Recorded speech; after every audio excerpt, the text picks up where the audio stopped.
What's up, guys? Jake SLEASMAN, Blue Collar Outdoors, and today we got the girsan with 2 new tubes to put on paper. Stay tuned.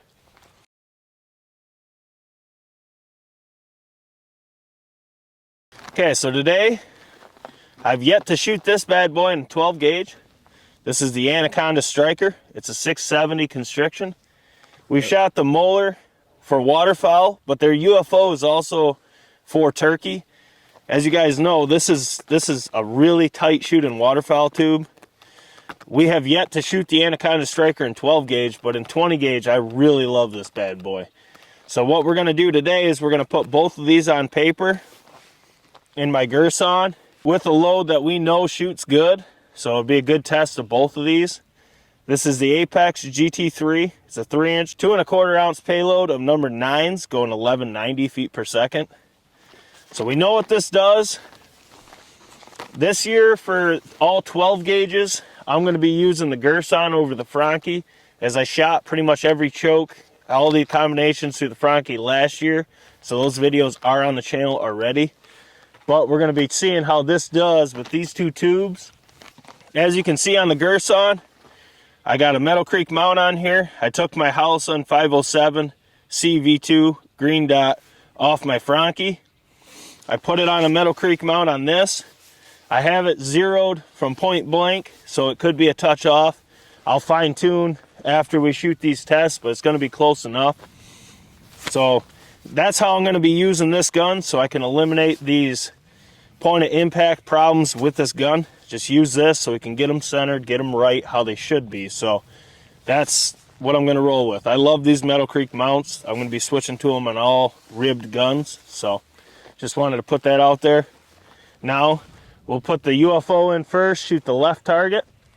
Then we'll put the Anaconda in, shoot the right target, and we'll see how they do. All right, so here we go. We have the UFO in, we have the Apex loaded. Once again, this is the girsan mc312.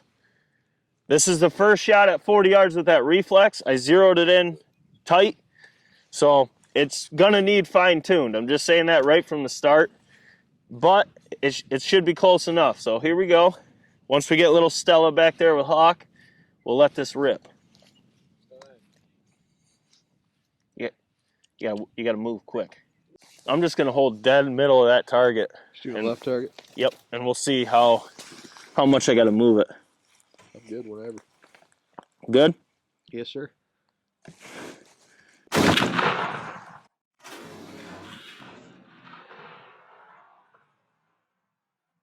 Right, it looks like. I got you. It's not really bad. I was holding dead center. I don't think it's terrible. I don't know. We know it looks like there's more shot just to the right, but that's what I'm thinking. It's a little high right. All right, so my zero doesn't look that bad. Like I said, it should be pretty dang close, but it's going to need fine tuning. But that looks pretty good from here. So now we have the Anaconda Striker. It's a 670. Same load, girsan mc312. We're going to shoot the right target. Stella wanted to make an appearance. This is my little Ewok. That's what she looks like. Stella, I got to kill a turkey, okay? Hawk, call her. Oh, she's going to moose. All right, so here we go. Let's get on the target. Let's shoot this bird.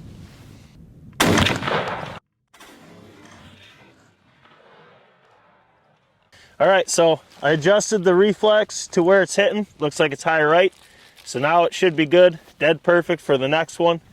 But let's go down, let's Sharpie some hits and see how these two did in the girsan mc312. All right, guys, so we shot the Apex GT3 9-shot through the girsan mc312 at 40 yards with both the UFO and the Anaconda Striker 670.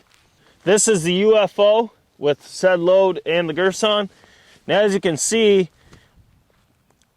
honestly, it's not as tight as I thought it was going to be. From talking to the guy at the show and from what I've heard about this UFO for turkeys, it's supposed to be real tight.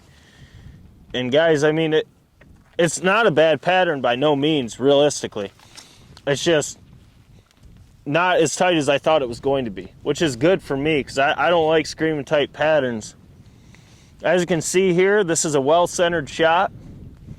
The full pattern is right around the target.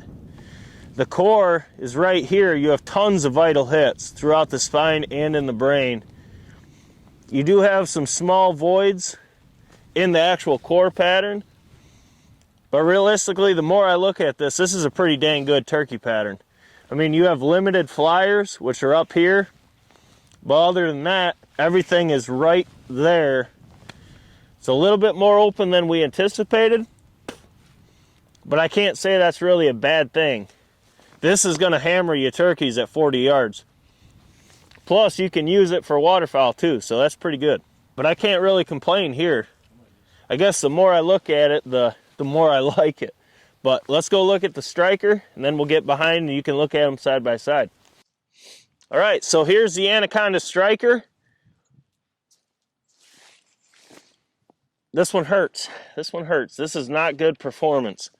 I mean, yeah, it's a dead bird, but you look at the full pattern here. I mean, you got, this covers pretty much this whole pallet. Man, I expected a lot better out of the 12 gauge. The 20 gauge, it's lights out, but in the 12 gauge, at least in that gun with that load right now, this is not optimal performance. I mean, you can see the core looks to be right here.